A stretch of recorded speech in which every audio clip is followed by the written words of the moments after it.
오늘은 특별히 이 웨스트민스터 소유리 문답의 설교를 이 오전 예배 시간에 선포하도록 하겠습니다. 거룩하신 성령님께서 이 말씀을 들으시는 이 회중 가운데 복음을 통한 구원의 역사를 베풀어 주시기를 소망합니다. 여러분, 성경은 모든 인류가 그들의 조상인 아담 안에서 함께 타락했다고 말씀합니다. 이 타락이라는 것은 남녀노소, 빈부귀천을 막론하고 아담의 후손으로 태어난 모든 사람들이 다 동일하게 가지고 있고 또 처해 있는 현실입니다. 그리고 이 타락이라는 것은 모든 사람에게 두 가지 악한 상태를 가져오는데, 그 두 가지 악한 상태라는 것은 첫 번째로 죄의 상태, 그리고 비참한 처지, 이 두 가지라고 되어 있습니다. 먼저 죄의 상태라는 것은 이 소유리 문답 제18문에서 다루고 있는 것으로서 인간이 원죄와 자범죄라고 하는 두 가지의 죄를 가지고 있다는 사실을 보여줍니다. 먼저 원죄는 사람이 본성적으로 타고난 죄악된 속성과 성품을 말하는 것입니다. 사람은 아담 안에서 원죄를 함께 짓게 되었으므로 선천적으로 죄의 책임을 지고 태어납니다. 그리고 인간은 나면서부터 의를 상실한 상태이기 때문에 불의하고, 그래서 하나님의 진노 아래에 있게 되는 것입니다. 또한 인간은 본성이 부패해서 선한 일도 전혀 할 수 없는 상태가 됩니다. 이 선한 일이라는 것은 하나님의 계명에 맞는, 그 기준에 맞는 선한 일을 말하는 것입니다. 이것이 바로 모든 인류가 가진 원죄의 상태를 우리에게 말해주는 것입니다. 여기에 더해서 인간은 원죄로 인해서 또 죄인이기 때문에 끊임없이 또 다른 죄를 지으며 살게 되는데, 이렇게 계속해서 짓게 되는 그 죄를 스스로 짓는 죄라 해서 자범죄라고 부릅니다. 여러분, 우리는 이 원죄와 자범죄라는 것이 다른 사람이 아니라 우리 자신의 죄라는 것을 알아야 합니다. 인간은 단지 그저 몇 가지 눈에 보이는 잘못을 범하는 정도의 죄인이 아닙니다. 사람은 본성 그 자체가 타락하고 부패한 존재들이며, 그래서 그 존재 자체로서만도 심판의 당에 마땅한 그런 극악한 죄인이 되어버린 것입니다.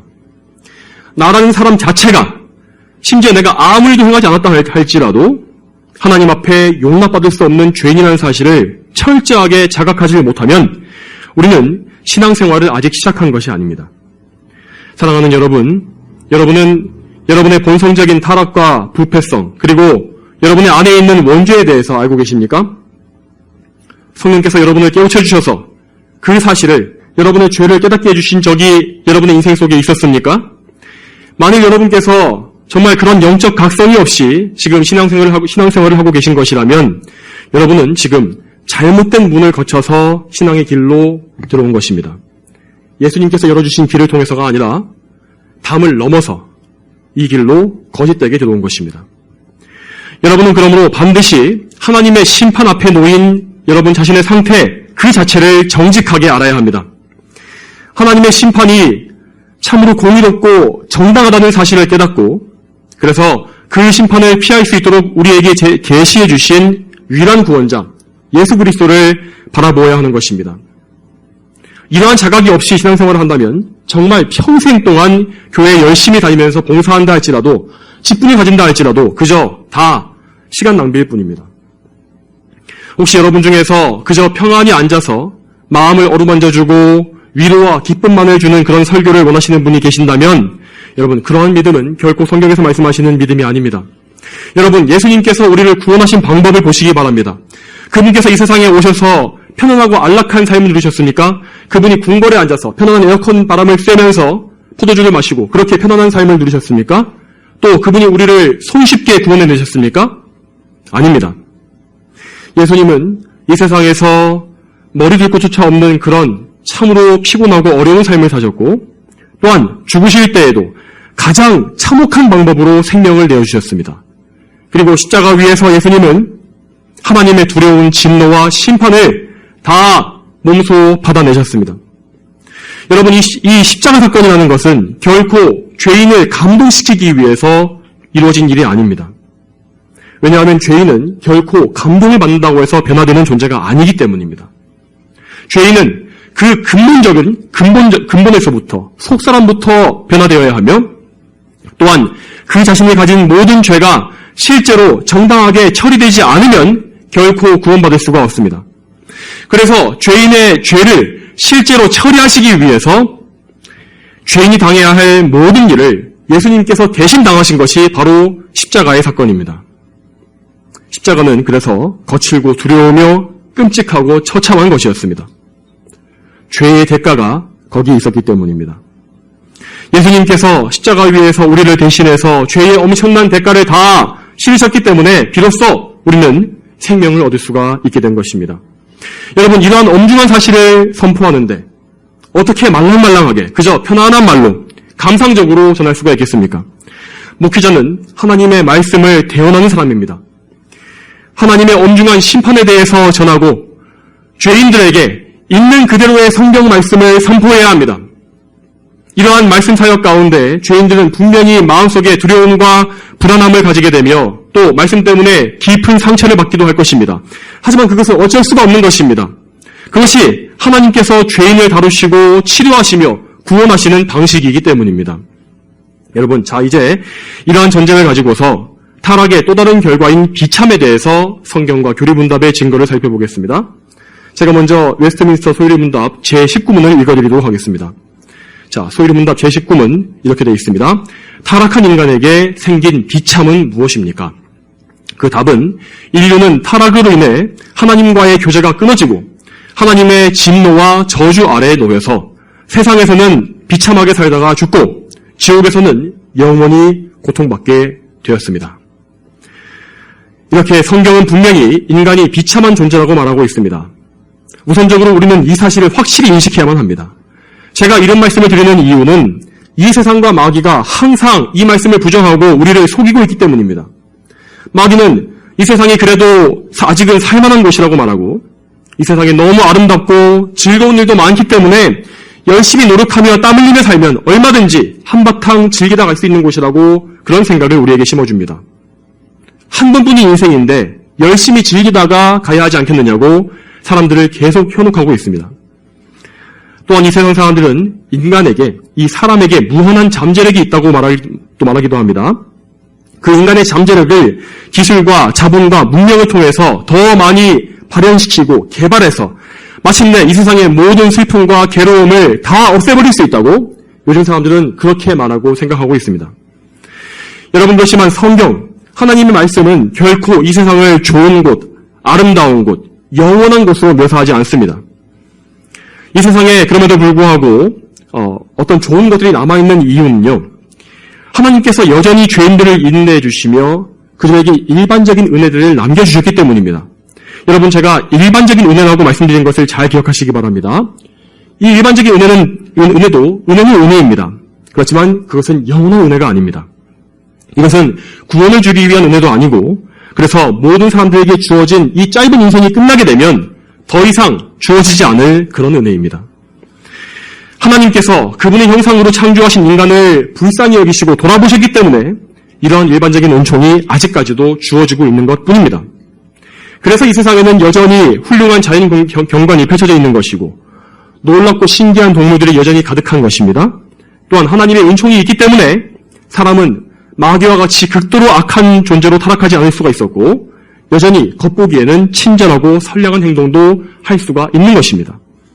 또한 인간은 놀라운 지혜를 가지고서 인간의 삶을 윤택하게 하는 무언가를 만들어낼 수 있습니다. 그렇지만 이 모든 것은 어디까지나 일반적인 것에 불과합니다. 인간이 죄에서 구원을 받기 위해서는 하나님의 특별한 은혜가 필요한 것입니다. 모든 죄인에게 다 똑같이 주어지는 일반적 은혜만 가지고는 절대로 죄와 타락의 문제를 해결할 수가 없는 것입니다. 여러분, 그 유명한 희극인인 이 찰리 채플린이 남긴 명언을 여러분도 잘 아실 것입니다. 인생은 멀리서 보면 희극이지만 가까이서 보면 비극이다. 자, 이 말은 물론 세상 사람의 말이지만 인생의 본질을 정말 잘 보여주는 말이라고 할 수 있습니다. 이 말처럼 이 세상의 모든 인생들이란 멀리서 보게 되면 다 제각각 자기 나름대로의 영역 안에서 노력하면서 삶을 영위하고 나름대로 즐거운 삶을 사는 것처럼 보입니다. 또 그런 사람들이 다 모여있는 이 세상도 어쨌든 간에 하나의 질서와 시스템을 이뤄놓고 나름대로 잘 굴러가는 것처럼 보일 수 있습니다. 그렇지만 각 사람의 인생을 가까이서 살펴보게 되면 그 안에는 모두 비참함이 스며들어 있습니다. 도저히 어찌할 수 없는 비참함과 두려움과 저주스러운 인생이 그들의 인생에 가득합니다. 가족 간의 불화와 정신과 몸의 질병, 경제적인 문제, 온갖 고뇌와 근심이 넘쳐납니다. 또한 그들의 인생에 가득한 심지어 모든 사람이 부러워할 만한 화려하고 부유한 인생을 사는 사람들도 그들의 인생에 가득한 비참함을 도저히 어찌하지 못해서 슬픔과 불안함 속에 살고 있습니다. 그래서 부자와 권력자들도 자살도 하고 이혼을 하며 불치병에 걸리거나 사고를 당해서 비참한 죽음을 죽기도 하지 않습니까?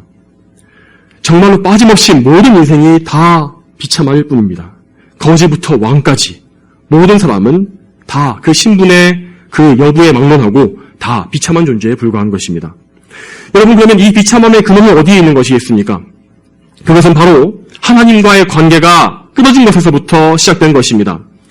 원래 인간은 하나님의 형상대로 지어진 모든 피조물의 우두머리요 통치자였습니다. 인간에게 원래는 비참함이라는 것은 티끌만한 것도 없었습니다. 사람은 영광스럽고 위엄이 있었으며 아름답고 지혜로운 존재였는데 그 모든 특질들은 다 하나님께로부터 부여받은 것이었습니다. 그들은 맨 처음에 하나님과의 자유롭고 풍성한 교제를 마음껏 누릴 수 있었고, 그래서 하나님께로부터 주어지는 특별한 은총을 아무 방해나 장애물 없이 마음껏 공급받을 수 있었습니다. 마치 이 달이 태양빛을 환하게 반사하듯이 인간은 하나님의 영광을 환하게 반사해서 이 세상을 비추는 그런 존재와 같았습니다. 그랬던 인간이 어떻게 이렇게 비참하게 타락한 것입니까? 그들이 하나님과의 관계를 깨뜨렸기 때문입니다. 아담은 하나님께서 금지하신 열매를 먹음으로써 하나님과의 언약을 깨뜨렸습니다. 범죄함으로 인해서 그들은 하나님과의 관계가 끊어져 버린 것입니다. 그리고 그들은 자신이 누리고 있었던 모든 영광스러운 특권들도 다 잃어버리게 되었습니다. 그것은 당연한 일이었습니다. 그들이 누리던 모든 특권은 모두 그들 자신에게 어떤 자격이 있어서 스스로 얻은 것이 아니라 모두 다 온 세상의 주인이신 하나님께서 그들과의 온전한 관계 속에서 선물로 부여주신 것이었기 때문입니다. 그러므로 사람이 하나님께 반역해서 일방적으로 언약을 깨뜨렸으니 그들이 원래 가지고 있었던 그 모든 것을 다 빼앗기고 비참해지는 것은 너무나 당연한 일이었습니다. 창세기 3장에는 이 선악과를 먹어서 범죄한 이후에 아담과 하와가 어떻게 비참한 상태로 들어가게 되는지를 잘 보여주는 말씀이 있습니다. 창세기 3장 8절에 아담과 하와는 동산을 거닐고 계시는 하나님의 소리를 듣고서 하나님의 얼굴을 피하여 동산 나무 사이에 숨었다고 되어 있습니다. 그들은 누가 알려주지 않았어도 이제 정말 자연스럽게 하나님에 대한 적대감과 공포심을 마음속에 가지게 된 것입니다. 이제 그들은 더 이상 하나님을 사랑하지 않았습니다. 대신 하나님을 미워하게 되었고 어떻게 해서든 그분에게서 도망치고 그분의 진노와 심판을 피하려고 하는 비굴한 존재가 되고 만 것입니다. 또한 하나님께서도 그들을 더 이상 가까이 하시지 않았습니다. 창세기 3장 24절에 하나님께서 그 사람을 쫓아내시고 에덴 동산 동쪽에 그릇돌과 두루 도는 화영덤을 두어서 생명나무의 길을 지키게 하셨다. 하나님께서는 이 말씀처럼 죄로 타락하고 부패해버린 죄인을 그분 앞에서 내쫓아버리셨습니다. 그리고 생명나무로 오는 길을 막으셨다고 되어 있는데 이것은 죄인들이 하나님께로부터 오는 영원한 생명의 근원을 빼앗겠다는 의미인 것입니다. 이처럼 인간은 죄로 인해 하나님과 완전히 단절되고 말았습니다. 아니, 그냥 끊어져서 남남이 된 정도가 아니라 하나님과 원수가 되고 말았습니다. 죄인은 하나님을 미워하고 또 성경에 나와 있는 하나님께서 없어져 버리기를 바라고 있습니다. 물론 이 죄인들이 하나님을 원수로 대한다고 해서 하나님을 정말로 공격하거나 해칠 수 있는 것은 아닙니다. 죄인들이 하나님을 미워한다는 것은 기껏해야 허공에 주먹질을 하는 그런 수준에 지나지 않는 것입니다.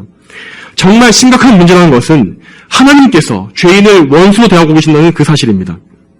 죄인은 하나님의 원수가 되었기 때문에 하나님의 합당한 진노와 공의로운 보복의 대상이 되고 말았다는 것입니다. 오늘 본문인 에베소서 2장 3절이 이 사실을 잘 보여줍니다. 여러분, 여기 이 말씀에서 죄에서 돌이키지 않은 이 죄인, 자연적인 이 죄인을 에베소서에서 무엇이라 부릅니까? 본질상 진노의 자녀들이라고 부르지 않습니까? 이제 사람은 사랑받는 사람이 아니라 진노만을 받는 존재가 된 것입니다. 그리고 그런 비참한 상태가 된 것은 후천적으로 나중에 죄를 지어서 된 것이 아닙니다. 본질상, 즉 선천적으로 나면서부터 인간은 하나님의 진노 아래 처한 그런 비참한 존재가 되는 것입니다. 여러분, 생명과 복의 근원이 되시고 이 세상을 존재하게 하시는 하나님께 원수된 것이 얼마나 끔찍한 일입니까? 하나님과 원수된 인간은 마치 부모와 끊어져서 사막 한가운데 버려진 어린 아기와 같습니다. 인간이 당하는 모든 비참은 다 하나님과의 원수된 이 관계에서 온 것임을 기억하시기 바랍니다. 또한 여러분, 안타깝게도 이 비참함이라는 것은 오직 죄를 지은 인간에게만 임한 것이 아닙니다. 아담의 범죄로서 이 세상에 죄가 들어온 이후에 인간뿐만 아니라 모든 피조물에게는 다 죽음이 찾아오지 않았습니까? 동물들은 서로 공격하며 죽이며 잡아먹고 다른 개체를 짓밟고 지배권을 쟁취하려고 싸우고 있습니다. 또한 피조물은 원래 사람을 섬기고 복종하는 그런 존재였는데 이제 그것도 다 파괴되어 버렸습니다. 피조물들은 사람을 적대시하며 심지어 공격하며 죽이는 일까지 벌어지지 않습니까? 동물이든 어떤 자연 현상이든 모든 우리를 둘러싸고 있는 것들이 다 사람에게 위험 요소가 되어버렸습니다. 이러한 피조물의 비참함에 대해서 성경은 이렇게 말씀합니다. 로마서 8장 22절에 우리는 모든 피조물들이 지금까지 함께 탄식하며 함께 해산의 고통을 겪고 있다는 것을 알고 있다. 이 말씀과 같이 모든 피조물들은 이 세상에 가득한 죄악 가운데 고통받고 탄식하면서 장차 심판주이신 예수님께서 오셔서 모든 악을 제거하실 그날만을 간절히 고대하고 있다는 것입니다. 또한 이어서 이 소율의 문답은 죄인이 받는 저주에 대해서도 기록하고 있습니다. 이 저주라고 말하는 것은 우리가 어떤 소설이나 드라마에서 보았던 것처럼 어떤 주술적인 의미의 그런 저주를 말하는 것이 아닙니다. 물론 세상에는 그런 이 사람이 다른 사람을 해치기 위해 행하는 그런 주술로서의 저주가 존재하지만 여기서 말하는 저주는 하나님께서 인간의 죄에 대해서 선포하시는 공의로운 형벌, 그 저주를 말하는 것입니다. 그런데 여러분, 이 저주란 것은 저주를 하는 측에 그것을 실현할 수 있는 능력이 없다면 아무런 효과가 나타나지 않습니다. 그렇지만 하나님께서는 인간에게 모든 나쁜 것들, 저주스럽고 비참한 일들을 주실 수 있는 능력이 다 있지 않으십니까? 그러므로 하나님께 저주를 받는다는 것은 정말로 큰일입니다. 죄인인 인간은 그를 저주하신 하나님께서 저주를 거두어주시는 것 외에는 달리 살아날 길이 없습니다. 하나님께서 하나님의 두려운 저주에 대해서 가장 잘 말해주는 성경 본문은 갈라디아서 3장 10절에 나와 있습니다. 이 말씀에 보면 이렇게 나와 있습니다. 율법의 행위에 속한 자들은 누구든지 저주 아래에 있다. 이는 율법책에 기록된 모든 것을 항상 지켜 행하지 않는 사람은 누구든지 저주를 받는다라고 기록되었기 때문이다. 여러분, 하나님의 법인 율법을 어기는 것은 곧 죄이고 이 죄 때문에 사람들은 저주 아래 처하게 된 것입니다.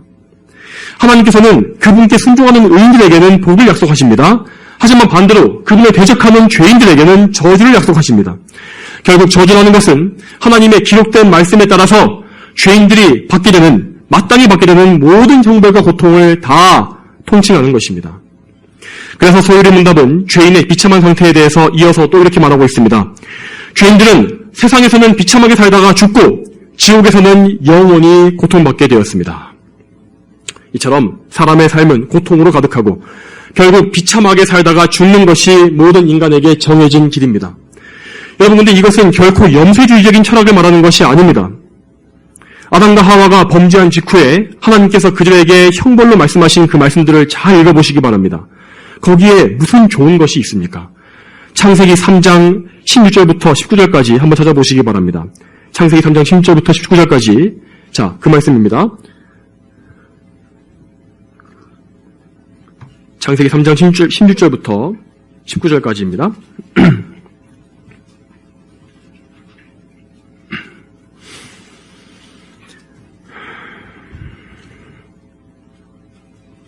네, 한번 눈으로 읽으시면서 제가 이 말씀을 읽어드리도록 하겠습니다. 자, 16절부터 여호와 하나님께서 여자에게 말씀하시기를 내가 내게 임신하는 고통을 크게 할 것이니 내가 고통을 겪으며 자식을 낳을 것이고 내 소원은 내 남편에게 있으나 그는 너를 다스릴 것이다 라고 하셨다. 또한 여호와 하나님께서 아담에게 말씀하셨다. 내가 아내의 말을 듣고 내가 내게 먹지 말라고 명령한 그 나무의 열매를 따먹었으므로 땅이 너 때문에 저주를 받고 너는 평생 동안 수고하여야 그 소선을 먹을 것이다. 땅이 내게 가시덤불과 엉겅퀴를 낼 것이며 너는 들의 식물을 먹게 될 것이다. 너는 흙에서 취해졌으니 흙으로 돌아가기까지 내 얼굴에 땀을 흘려 음식을 먹을 것이다. 너는 흙이니 흙으로 돌아갈 것이다. 여러분, 이 말씀과 같이 죄는 인간에게서 모든 행복을 다 빼앗아가고 불행과 고통과 온갖 고생과 미움과 다툼과 저주만을 주는 존재입니다. 남자와 여자를 막론하고 모든 사람의 인생에는 얼마나 많은 비참함과 고통이 있습니까? 한눈에 보기에도 비참한 고통을 당하고 있는 온갖 병자들이나 또 기아에 호덕이는 사람, 이런 불쌍한 사람들은 말할 것도 없고 겉보기에는 행복해 보이는 사람들조차 그 인생 면면에는 온갖 비참한 고통과 근심거리가 가득합니다. 여러분이 인생에서 나쁜 일을 맡아들일 때마다 그 모든 것이 다 죄의 결과라는 사실을 기억하시기 바랍니다. 이 세상의 모든 악한 일들은 결코 하나님께로부터 나온 것이 아닙니다. 하나님께서는 이 세상을 인간을 선하게 지으셨지만 인간이 교활한 꾀를 내므로써 하나님께 반역한 것입니다. 그리고 인간은 그 결과 자기 죄로 인한 모든 비참의 열매들을 먹으며 고생과 수고의 삶을 살게 되었습니다.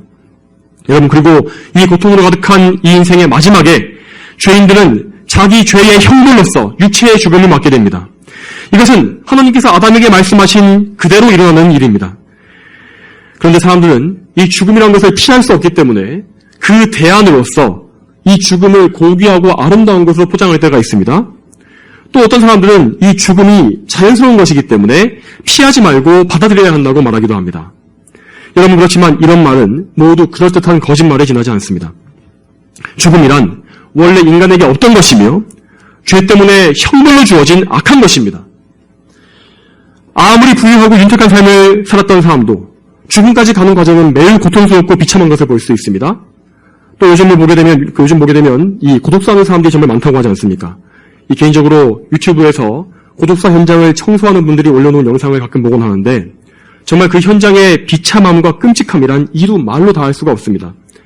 시체가 홀로 부패해가면서 형태가 무너지고 흙으로 돌아가는 벌레에 먹히는 그 과정이 얼마나 참혹한지 모릅니다. 또 그것이 시신이 남겨놓는 흔적도 얼마나 지저분하고 추한지요. 여러분, 죽음이란 것은 결코 아름다운 것이 아니라 이렇게 부자연스러우며 두렵고 끔찍한 것입니다. 우리는 그러므로 인간의 죽음이라는 것에 대해서 이것이 무엇인지를 성경의 진리대로 바르게 알아야 합니다. 이 세상 철학과 이방 종교에서 말하는 죽음에 대한 잘못된 관점을 받아들이지 마시기 바랍니다. 죽음은 어디까지나 죄의 형벌이며 죽음 이후에 모든 사람들은 영원한 멸망에 떨어지거나 영원한 생명에 들어가게 되는 이런 두 가지 결말을 맞게 됩니다. 이제 다음으로 죽음 이후에 있는 영원한 형벌에 대해서 말씀의 증거를 생각해 보겠습니다. 여러분, 만일 인간의 고생과 수고라는 것이 그저 죽음으로 다 끝나고 최종 결산이 다 되어지는 것이라면 타락이라는 것도 그렇게 큰 문제가 아닐 수도 있지 않겠습니까? 그렇지만 인간의 비참함이라는 것은 결코 죽음으로 끝나는 것이 아닙니다. 아니, 죽음은 그저 영원한 비참함의 시작, 운에 불과한 것입니다.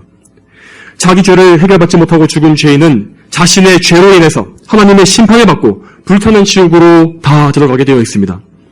어떤 사람들은 예수님의 사랑과 이 지옥의 형벌이라는 교리가 어울리지 않는다고 말하는 사람도 있습니다. 그렇지만 우리 예수님께서는 지옥에 대해서 그 누구보다 더 많이 말씀하신 분이시기도 합니다. 마태복음 25장 41절에 예수님께서 비유로 말씀하시기를 그때 그가 왼쪽에 있는 자들에게 말할 것이다. 저주를 받은 자들아, 내게서 떠나 마귀와 그의 부하들을 위하여 준비된 영원한 불에 들어가라. 여기에서 악인들을 지옥에 넣으시는 그 무서우신 왕은 바로 예수님이신 것입니다. 또한 예수님께서는 이외에도 지옥에 대해서 정말 자세히 묘사해 주시는 말씀을 자주 해주셨습니다. 예수님께서는 그곳이 꺼지지 않는 불이 타고 있는 곳이라 말씀하셨으며 또한 벌레조차 죽지 않는 곳이라 말씀하셨습니다. 이 말씀은 사람들이 거기에서 죽고자 할지라도 죽을 수 없다는 사실을 말씀하시는 것입니다. 또한 지옥은 바깥 어두움에 쫓겨난 것과 같고 사람들은 그곳에서 통곡하며 이를 갈 것이라고도 말씀하셨습니다. 여러분, 이 세상에서 사람이 당할 수 있는 고통 중에서 통증 가운데서 가장 극심한 것이 바로 이 화상의 고통이라 하지 않습니까? 그런데 이 화상의 고통이 영원히 이어진다고 한번 상상해 보시기 바랍니다. 지옥에 들어간 사람들은 결코 어떤 꿈속에 있는 것 같이 몽롱하거나 흐릿한 상태에 있는 것이 아닙니다. 예수님의 재림 이후에 악인들도 몸에 부활을 하기 때문에 지옥에는 그들의 몸과 영혼이 함께 들어가는 것입니다. 그렇기 때문에 지옥에서 죄인들은 오히려 이 세상에서 겪는 것보다 더 뚜렷한 의식을 가지고서 실질적이고 끔찍한 고통을 다 느끼게 되는 것입니다. 그렇지만 그것보다 더 끔찍한 지옥의 고통이라는 것은 영적인 고통임을 우리는 잘 알아야 합니다. 지옥은 하나님의 영원한 진노가 있는 곳이며 모든 은혜가 다 거두어진 곳입니다. 하나님의 쏟아지는 진노 속에서 죄인들은 엄청난 공포와 죄책감, 양심의 고통, 두려움과 슬픔, 분노, 그들의 삶에 대한 후회 등으로 몸부림치게 될 것입니다. 또한 그곳에 한번 들어간 사람은 아무리 오랜 세월이 흘러들어도 결코 나올 수가 없습니다. 아니, 그곳에는 아예 시간이라는 것이 존재하지 않습니다. 그곳에는 결코 끝나지 않는 영혼만 있는 것입니다. 지옥의 죄인들은 그래서 그 영혼 속에서 무수히 많은 동료 죄인들과 함께 또 마귀와 악령들과 함께 끔찍하고 비참한 삶을 살아야만 하는 것입니다. 여러분, 이제까지 제가 인간의 비참에 대해서 어떻게든 설명하려고 애를 썼습니다. 하지만 제가 묘사할 수 있는 것에는 명백한 한계가 있습니다. 전할 수 있는 시간에도 한계가 있고 인간의 언어에도 한계가 있어서 또 그래서 지옥에 대해서 있는 그대로 묘사한다는 것은 불가능합니다. 이 천국이라는 것이 인간의 말로 표현할 수 없을 만큼 좋은 곳이라고 하지 않았습니까? 그와 반대로 지옥 역시 인간의 말로는 도저히 다 담아낼 수 없는 끔찍한 고통과 비참함이 가득한 곳입니다. 여러분, 그렇지만 이 진리를 부정하려고 하지 마십시오. 죄인이 처한 현실은 우리가 싫어한다고 해서 없어지는 것도 아니고 외면한다고 해서 부정되는 것도 아닙니다. 우리는 성경의 이 엄중한 진리를 있는 그대로 받아들이고 그저 하나님께 구원을 간구해야 하는 가련한 죄인들일 뿐입니다. 여러분, 그런데 중요한 사실은 성경에서 이 지상에 있는 교회에 분명히 염소들이 있다고 말씀하신 것입니다. 그렇기 때문에 이 지상교회 중에 하나인 이 예일교회에도 분명히 이 자리에도 여전히 예수 그리스도를 믿어서 구원에 이르지 못한 분들이 계실 것이 분명합니다. 그분들이 누구인지 저는 알지 못합니다. 하지만 하나님은 다 알고 계십니다. 하나님은 우리의 마음속을 다 알고 계시기 때문에 우리의 영적인 상태, 그것을 알고 계시는 것입니다. 만일 지금 여러분 중에서 인간의 비참에 대한 이 말씀에 대해서 혐오심이나 거리낌이나 불편함이 드시는 분이 계십니까?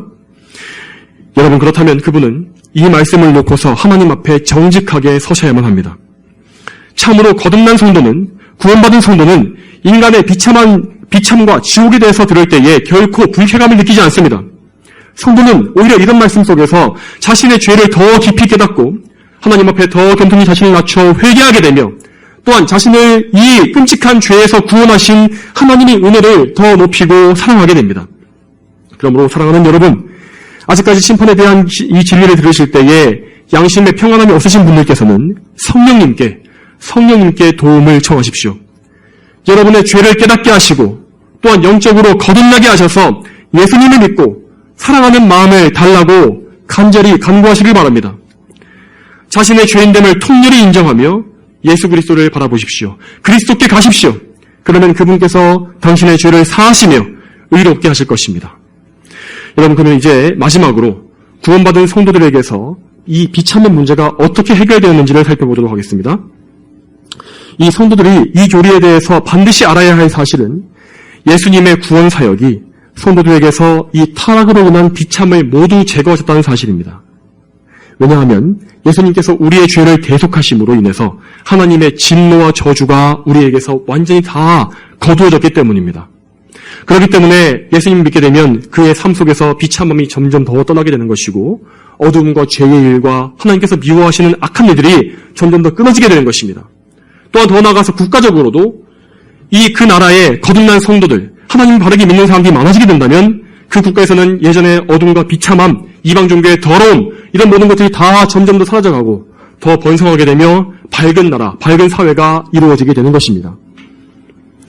물론 여러분, 성도들도 이 세상에서 고난을 당하고 또 때로는 비참하게 느껴지는 일을 겪기도 합니다. 하지만 여러분, 그 모든 고통은 결코 저주와 형벌이 아닙니다. 그것은 분명히 하나님께서 그분의 자녀들에게 주시는 책망과 연단인 것입니다. 이 형벌과 책망, 이 두 가지의 차이는 물론 우리 눈에는 잘 보이지 않습니다. 하지만 이것은 정말 하늘과 땅의 차이만큼 큰 차이가 나는 것입니다. 죄인들이 당하게 되는 비참은 그들을 멸망으로 이끕니다. 하지만 성도들이 당하게 되는 고난은 그것이 눈으로 보기에 아무리 비참하게 여겨질지라도 그들을 결국에는 영원한 생명으로 이끌어가는 것입니다. 히브리서 12장 6절에 이렇게 나와 있습니다. 주께서 사랑하는 자를 훈계하시고 받아들이는 자마다 아들마다 채찍질하신다. 그러므로 이 말씀처럼 우리 성도들은 고난당할 때에 자신이 저주를 받고 있다고 생각해서는 안 됩니다. 그렇게 생각하는 것은 하나님을 원망하는 것이고 또한 예수님께서 우리의 저주를 거두어 가신 그 대속 사역을 가볍게 여기고 경멸하는 죄가 되기 때문입니다. 여러분, 고난당하실 때에는 항상 성경 속에 나오는 고난받던 성도들을 잘 기억하시기 바랍니다. 특히 가장 심한 예로 욥의 경우에 그가 얼마나 어렵고 끔찍한 일을 당했습니까? 그는 자신의 이 심장과 같은 자녀들을 정말 다 잃어버리고 그 많던 재산도 다 없어져 버렸습니다. 나중에는 자신의 몸에도 피부병이 나서 비참하고 딱한 처지가 돼버리지 않았습니까? 그 모습을 보다 못한 욥의 아내는 하나님을 저주하고 죽어버리라고 말하고서 욥을 떠나가 버렸습니다. 그만큼 욥이 당했던 일들은 악인들이 당하는 저주와 거의 구별되지 않을 만큼 끔찍했던 것입니다. 성도들에게도 이러한 일이 닥칠 수가 있다는 것입니다. 여러분, 그렇지만 욥이 하나님께 버림받았습니까? 하나님께서 그를 잊어버리셨습니까? 그렇지 않습니다. 욥에게 일어났던 모든 일은 하나님께서 그분의 선하신 뜻과 섭리 가운데 허락하신 것이었고 결국에 욥은 그 모든 연단을 통해서 하나님을 더 명확히 알게 되었으며 더 큰 복을 받게 되었습니다. 결국에는 욥에게 합하여 악을 이룬 일은 단 한 가지도 없었습니다. 또한 하나님께서는 결과적으로 그가 잃어버렸던 것들보다 훨씬 더 많은 것들을 그에게 다시 허락해 주시지 않았습니까? 그러므로 이 말씀처럼 우리는 어려울 때 항상 하나님을 바라보아야 하고 무엇보다 항상 우리를 죄에서 구원하신 예수님을 바라보아야 합니다. 예수님께서 우리의 모든 죄를 다 짊어지시고 형벌 받으심으로 우리는 다시는 형벌받지 않으며 죄의 저주도 당할 일이 전혀 없게 되었습니다. 예수님께서는 이미 우리를 대신하여 하나님의 공의를 다 만족시키셨으므로 하나님의 진노는 거두어졌고 우리는 하나님 앞에 의롭다 인정받으며 자녀의 신분을 얻게 되었습니다. 하나님은 우리를 항상 흡족한 사랑의 눈으로 바라봐주고 계십니다. 이렇게 한번 구원받은 하나님의 자녀는 결코 다시 버림받는 일이 없습니다. 파양당하는 일이 없습니다. 하나님께서는 우리를 책망하실지라도 변함없이 사랑하고 계시며 연단의 과정을 정말 그 고통을 겪게 하실 때에도 그 시간 가운데 우리를 항상 긍휼히 여겨주시는 분이십니다. 또한 마지막에 우리도 결국에는 육체의 죽음을 피할 수는 없습니다. 하지만 우리가 당하는 육체의 죽음도 이 죽음도 그리스도의 사랑에서 우리를 떼어낼 수는 없는 것입니다. 사망은 결코 우리에게 성도들에게 힘을 쓸 수가 없습니다. 왜냐하면 예수님께서 성도들을 대신하여 육체의 죽음을 맛보셨고 또한 둘째 사망인 지옥의 고통 역시 친히 다 겪으셨기 때문입니다. 예수님께서는 사망과 마귀와의 전투에서 승리하셨으며 그래서 우리는 그분 안에서 함께 최후의 승리를 확정받았습니다. 그러므로 우리는 아무리 힘든 삶의 여정을 거치고 있을지라도 승리를 결코 잃지 아니할 것이며 죽은 이후에는 완전히 성화되고 천사들에게 들려 올라가 예수님의 품에 안기게 될 것입니다. 그러므로 성도 여러분, 우리를 죄에서 건지신 예수 그리스도를 항상 변함없이 바라보시길 바랍니다. 우리를 향하신 예수님의 귀한 말씀을 생각하십시오. 요한복음 16장 33절에 너희가 세상에서 환난을 당하나 용기를 내라. 내가 세상을 이겼다 하셨습니다. 이 말씀과 같이 어떤 상황에 처하시더라도 용기를 내시기 바랍니다. 믿음 때문에 어려움을 당하고 계신 분이 계십니까? 그렇다면 사람을 두려워하지 말고 하나님께만 두려워하는 이 믿음을 달라고 하나님께 간구하시기 바랍니다. 또한 여러분 중에서 몸의 질병으로 괴로우신 분이 계십니까? 여러분의 고통을 치유하시는 예수님을 붙잡으시기 바랍니다. 그분께서는 여러분의 모든 고통을 아시며 또한 여러분의 그 모든 고통을 고치실 수 있는 분이십니다. 또는 물질적인 문제로 어려움을 당하신 분이 계십니까? 항상 부요하신 여러분의 하늘 아버지를 찾으십시오. 그분은 여러분의 필요를 다 알고 계시는 분이시며 그 필요를 채워주실 수 있는 분이시고 또한 더 나아가서 물질보다 더 큰 영적인 만족, 영원한 만족을 주실 수 있는 여러분의 아버지이십니다. 무엇보다 성도 여러분, 언제나 다시 말씀드리지만 예수님을 바라보심으로 말미암아 하나님과 화목을 누리시기 바랍니다. 하나님과 화평하며 그분 안에 만족을 누리는 것보다 더 복된 것이란 없습니다. 이 사실을 기억하심으로 항상 여러분이 참된 성도로서 거룩하고 복된 삶을 사시게 되기를 축복합니다. 다 함께 기도하시겠습니다. 거룩하신 아버지 하나님, 오늘 이 인간의 비참함에 대한 교리를 살펴보고 하나님 말씀을 보면서 우리가 처음에 태어났을 적에 어떤 존재였는지 또 우리가 어떠한 구원을 받았는지를 다시금 생각해 보게 하시니 감사합니다. 하나님 아버지, 우리는 참으로 아담 안에서 다 죽고 다 범죄해서 하나님 앞에 타락했고, 또 그래서 죄의 결과인 비참함을 겪으면서 살 수밖에 없는 존재들이었지만, 하나님께서 우리를 불쌍히 여기셔서 우리를 영원전에 선택하시고 예수 그리스도를 통하여서 우리의 모든 진노와 저주를 다 속량하시고 우리를 구원해 주신 그 은혜를 저희가 알고 또한 믿습니다. 하나님 아버지, 언제나 저희가 우리의 구원자이신 예수님을 바라보게 하시며 우리의 구원을 이루어 가시는 삼위일체 하나님께 의지하여서 항상 거룩한 삶을 다 살 수 있도록 도와주시옵소서. 또한 주여, 아직까지 이 말씀을 깨닫지 못하는 영혼들이 있다면 그들을 불쌍히 여기사 그들에게도 정말 우리에게 주셨던 그 모든 은혜, 성령님의 거듭나게 하시는 그 놀라운 은총을 허락하심으로 말미암아 우리가 모두 함께 한 하나님을 섬기고 한 예수님을 고백하며 천국에서 나중에 다 제외하여서 영원하신 하나님을 높일 수 있는 그러한 영원한 복락을 다 함께 누릴 수 있도록 주여 복과 은혜를 더하여 주시옵소서. 감사드리며 예수님의 이름으로 기도 올립니다. 아멘.